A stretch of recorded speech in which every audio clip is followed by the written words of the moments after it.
আমি এখন একটু বাইকে রাশ রাইড করবো, এরকম রাশ রাইড দিলে ইঞ্জিন ব্রেকের ব্যবহার না করে উপায় নেই। আপনি যদি এরকম এইসব অবস্থায় আপনি ইঞ্জিন ব্রেক না করে যে ক্লাস ধরে ব্রেক করতে চান, আপনার ব্রেকিং ডিস্টেন্স ঠিক থাকবে না, ব্রেকিং ডিস্টেন্স বেড়ে যাবে, আপনি দুর্ঘটনার শিকার হবেন।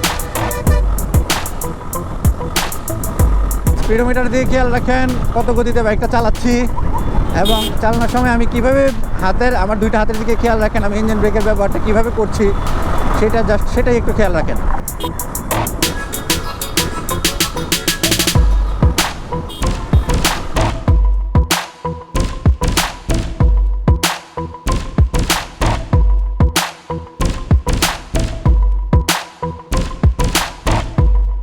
সামনে একটু কাজ হচ্ছে মনে হয় যে আমি ব্রেক করলাম, দেখছেন আমি কোনো ক্লাসের ব্যবহার করিনি, অনলি ইঞ্জিন ব্রেক করে বাইকের গতি কমাইছি।